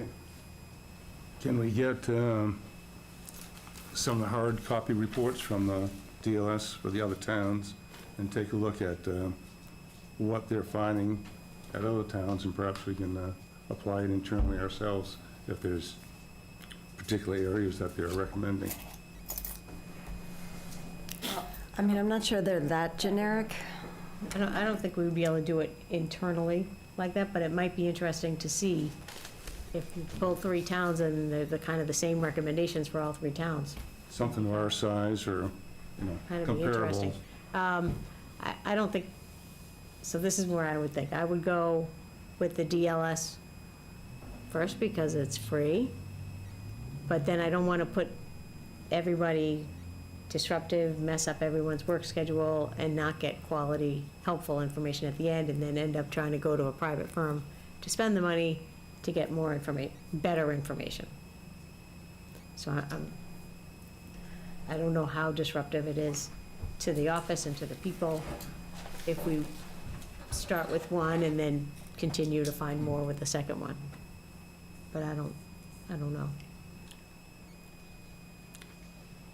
So perhaps let's take a look at a couple of samples from comparables and see Okay. what the product really is, if it's going to be worth the Can you grab disruption. us some the stuff time. and we can look at it and maybe bring it back on May 23rd? Yeah, Or we'll see what that agenda's getting kind of full, but that one or the next one? No problem. Could we have an informal discussion with DLS about some of the questions that the select board has raised? Time, involvement, impact, outcomes, do we Yeah, have but we- anyone, do we have a contact Yeah, person? we've already had discussions with them. Oh, you have? Yeah, With DLS folks? yeah. So, I mean, it's probably several days, right? Zach was saying where it would come in interviewing all the stakeholders, being every department that has interactions with the finance department, flow of information, and then pulling samples, reports, things like that. I mean, in his mind, it's minimal impact, but when you hear him list out all the things that they're gonna be requesting, it's a little bit more involved than. Did they give you a time frame of when they, if we put in the request this week, did they give you a time frame that's 6 months down the road? Middle fall. A month and a half? Mid-fall. Mid-fall. Right at the And- beginning of our budget. And they did say budget that season. it's not, so they don't, it's not, so really the key difference is, the Clifton Larson is like a collaborative effort, so they kind of dig into the weeds and kind of try to understand why you do the things you do, and understand that there's more than one way to skin a cat. The Bureau of Local Accounts, again, like as you said, it's kind of just a friendly, this is what we would do, so to speak, and, they issue the report as a final draft. There's no interim correspondence with the drafting of the report.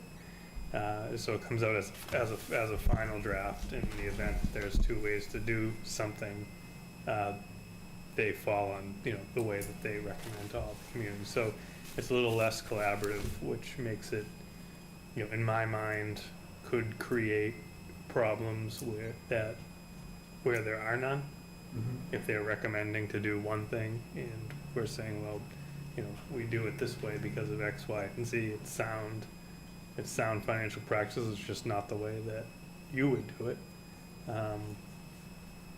I guess it depends on who looks at the report. They could, some issues could be created around that.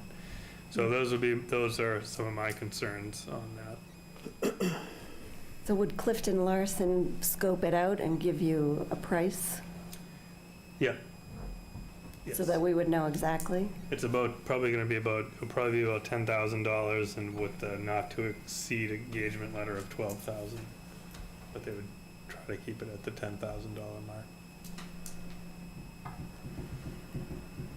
Going back to what Gary was mentioning, could we get reports from other communities possibly for Kristen Larson group? Is that?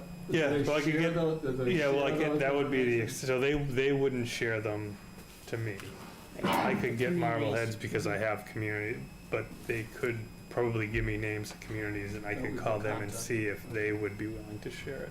But the state, on the other hand, where it's a governmental, It's an open document. it's, Public. everything is public. Yeah, so I think we should look at some samples and look at what they do and find out a little bit more and then bring it back. But, so we're talking the fall, which is probably not the best time. What's the Clifton Larson timeline? Same. Same? Yeah, they've literally, But they either both way, quoted unknowingly both said the same but thing. either way, if we have that information and we decide we want to go forward, maybe we, know when to ask for it and we get it done next spring. But we can get it on the books. So let's look at it. Yes? Another thing, maybe, not to keep adding to the discussion, but it may, where operations is going pretty well, we may want to also look at, these are like operational, we maybe more of like a policy, financial policy or investment policy review could be also be helpful, maybe more helpful, right? And we're meeting with Bartholomew We've had a lot of questions about benchmarking and where we should be on certain thresholds. A lot of interest in that. That could be, maybe if we're gonna go down that Well, we road. could, with a private company, we could, for the best term, we could tailor our requests, couldn't we? Yeah, and I think the state does all of the other things as well. It's just, they're all individual. Like you get in the queue, like you'd book one, and then you'd book another, and like you can't be in the queue for two at the same time. That you're gonna kind of prioritize I mean, the areas of focus you're the talking areas of about. focus, correct? But you asked through a private company. Well, I was thinking of a private, if If you're gonna get a hiring on a contractual basis, You you say, can, this is really what we would like to focus on in your efforts and your consultation process. Yeah, I guess, by bringing that up, Maybe you could do that with DLS too, I don't know. maybe we get a few different kinds of reports and continue the discussion. but so like an operational audit is a little bit different than a investment discussion, right? So they're kind of separate things, so. Mhm. It's a lot to think about. It's always good to look at. Always good. Continuous quality improvement, going back to about 30 years ago. It never hurts, no matter who we are, what you're doing, or what your industry is. Anything else that we need to discuss together? Two committees? No. I make a motion to adjourn the Finance Committee meeting at 8:16. Second? All those in favor? Aye, Jim? Aye, Deirdre. Hi, Scott. Aye, Jeff. Hi, Dano. Thank you, FinCom, for coming this, and thank you, Select Board, for having us and Thank you. giving the time that we had to dedicate to the audit. It's a critical document for the community, and I think it's very important for the community to hear the Select Board and the Finance Committee together having a in-depth as possible discussion about the town finances from an outside firm. Thank you very much. Amy stays. Diane told me I had to stay till the end. Yep, For this, right? yep. D. Are we on D? We are on. Yeah, we're on D already, Assistant Accountant. I don't know And where you they were. We actually were got E done flying. as well already. So, we all got the job description in our packet for a new Assistant Town Accountant, full-time at 36 and a half hours. I look at it, I really only look at the essential functions, all the other stuff is kind of the same for every job, right? The only thing I did add in there was the certification, so that this person can come, every March, we go to accounting school, and we do, that's really our bread and butter, like, that's really where we get our education classes and where we get together with other, like, we have different meetings with people for different things, but this is like our education portion. Yeah. So I'm working towards my certification, and I would like this person to also, so I've added that into the job. Is that the description. necessary special requirement? Ability to become a Yeah, certified ability government? to become, yeah. Okay, and that's 1 week a month, 1 week, 3 days a year. a year. Yep, it's in March, usually the week of spring break. Oh, yeah, I know, and they have to be strong enough to hold 50 pounds, so that's pretty good. That was the one that cracked me up, but I. Oh, did I write It's the big box. It's the boxes, because Yeah, we I have know. to bring those to the basement. Yes. Move the basement around. So so did you, because of that, that's interesting, are there some people that would apply for this kind of job but not want to go to be certified? So that's why I wrote ability, because I would like them to come, even, the certification is tough. And so I would like them to come to the education classes with me, because even in that position, they'd have to go to the classes for 3 years before they could even test. So that is just ensuring that the person, at least you're going to the education classes, you know what's going on, you're getting the basics, right? Especially in the beginning, the first section, which is roles and responsibilities, and like cash reconciliation, the important things of running the finance office. So that's the biggest thing, that they come, they know that they're expected to go to those education classes. And there's a lot of webinars and trainings that, the state puts on. I get a lot of webinars from DOR, so I want this person to know that education, at least for me, and I think for the town, is important, and that we want you to keep up with that, because a lot of the stuff you have to self-motivate to teach yourself and get to where you need to be. That's good. Good job. Thank you. Does anyone have any questions? I think Gary said no. Very good. Very good. Yep, I mean, very detailed, that's what we need for the job descriptions. So, Yeah. It's a great succession planning too, so. I was thinking succession planning too, for whoever's in there. Yeah, not that Jamie's going anywhere. Yeah, don't try to get rid of me. Oh, Yeah, you always got a plan. Yeah. So, got that book, we got the book and then we're good. Yes. so I move the Wenham Select Board vote to approve job description for the assistant accountant position. Second, Any further discussion on that? No? You want to take a vote? Gary, yes? Peter, yes? Diane, yes. Let's get that posted, that's Tomorrow. unanimous. Tomorrow. Tomorrow at 8. It's already ready to go. Perfect. And we already did E. So, I didn't get the score of the Celtics yet, but, They're down. What's the matter? They're losing. Celtics are down. It's still early yet. Joe's a big lacrosse fan. So we have continued discussion to establish action items to assist the transition from 3 to 5. We all got So things. I have a question for you. Yes. I mean, we've been here for like 2.5 hours. I know. I feel like we should go workshop this thing. The 3 to 5? Yeah. To go. That's not a bad idea. Yeah. So, do it, I'd even do it on a Saturday morning. That's pickleball. What's that? It's pickleball. We got Fridays. We do have That's Fridays, Steve, but, Steve's workload. yeah. too. No, I think that's a good idea. What I was gonna say is, because Steve sent us all of our comments, and then he put it all together on the little There's a lot of one good that- stuff in here. Yeah, but how to put it all together, and what's duplicated, and what do we need help with, stuff like that. So you're talking like a 2-hour jam session, get it done? Yes. When we're fresh. But, yeah, I know, because I'm dying right now. I think that's a good idea. Gary, you think that's a good idea? Pick a date. Yeah. Gary's a good date. All right, let's go. So Calendars? do we want to do it on a Friday? Do you work on a Friday? I work here on Friday. No, I don't really work on Friday. I sometimes work. Well, Steve, what's your schedule, because that's the day off set up? Yeah, well, I mean, I'm usually still here, but Still work, yeah. 19th I is mean, next week. honestly, it depends on how fast you want. I do have MMA conference, which would be on June. Would you First do it to on the a second. regular day? Like a Thursday, a Wednesday or Thursday? Honestly, I mean, you guys can do what you want. I'm flexible whenever. I you like a Friday, pick because I'm Got the other I'm a job. little bit more Yeah. awake on a Friday. You want to go on MMA? First and second of June. I don't know, do you guys want to just do it right on the 19th? Yeah. Does that work? What's it? 19 May, you're talking? Yeah. Yeah. I mean, because it's all kind of fresh. We all just started working on it, so I We would hate need to to get it not. done, too. Oh, of course, So- that's Juneteenth. No. No, you said May 19th, May 19th. Juneteenth is June. Oh, I'm in the wrong date. So what do you want to do, like 9 to 11 or something? Yeah. Yeah, 9 until we meal. yeah.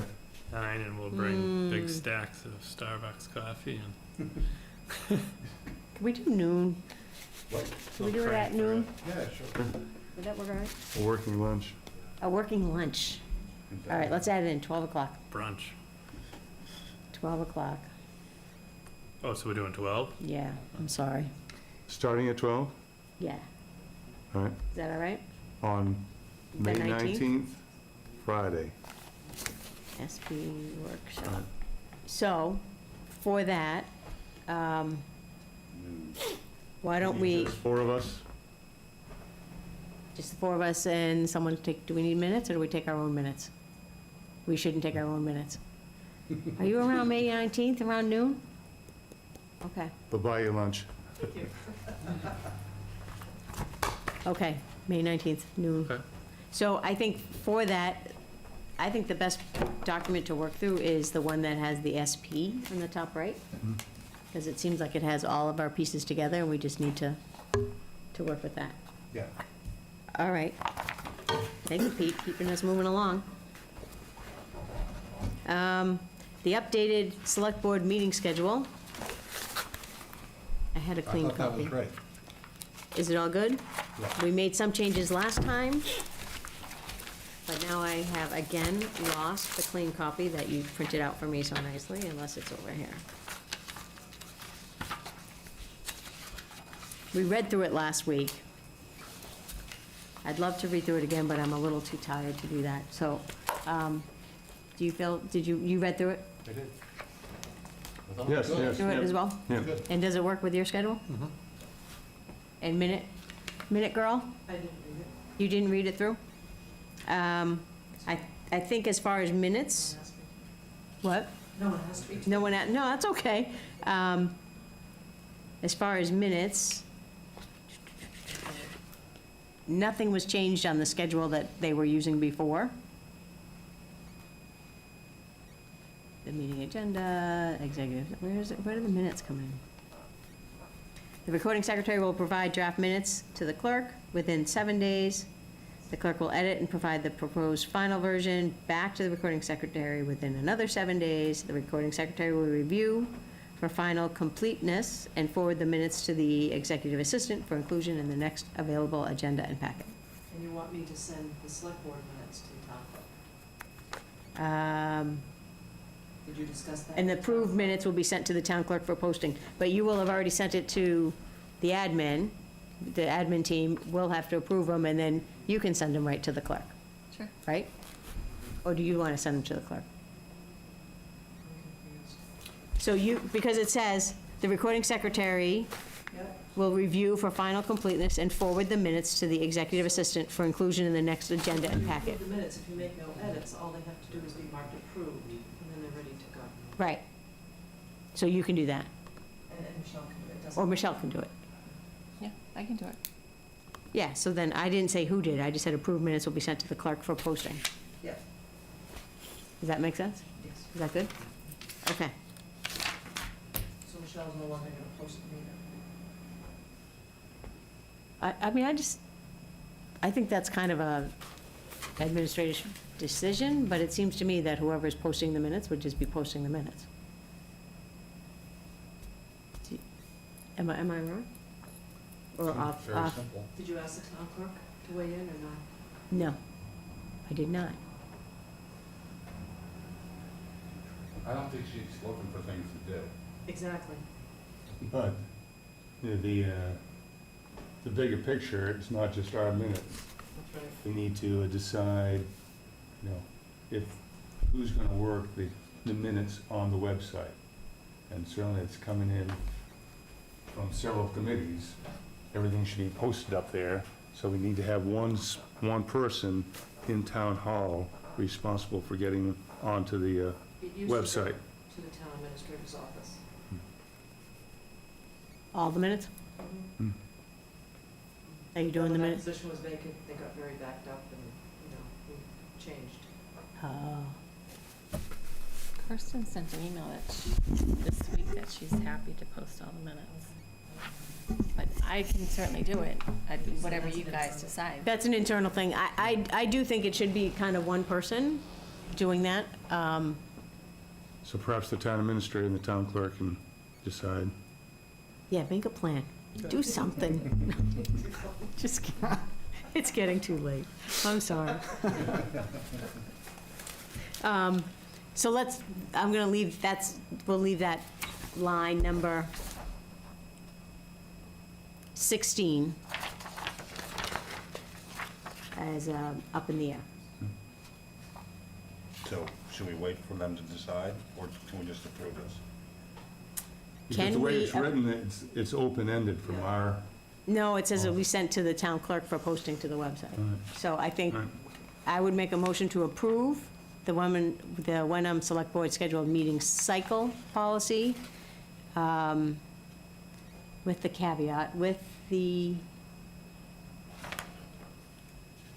I'm missing the words. Why don't you approve it as is? I do know that the clerk's office has just undertaken the project of organizing all the minutes and uploading them to the website. Trudy was doing it before her, and I'll see if she's okay with maintaining that, and then if not, then we can amend it. Then we'll make amendment if we have to. All So right, you'll check in with her. We'll approve Yeah. it as is, Okay. and then we'll So check. I move the Wenham Select Board vote to adopt updated Wenham Select Board meeting schedule policy effective June 9th, 2023. second, May 9th. Did I say? You said May. June. May. May 9th, 2023. Catherine's May. And it was seconded. Any further discussion? No. So we'll take a vote. Gary, yes. Peter, yes. Diane, yes. I think we just have a schedule here. Oh, God, I hate the schedule.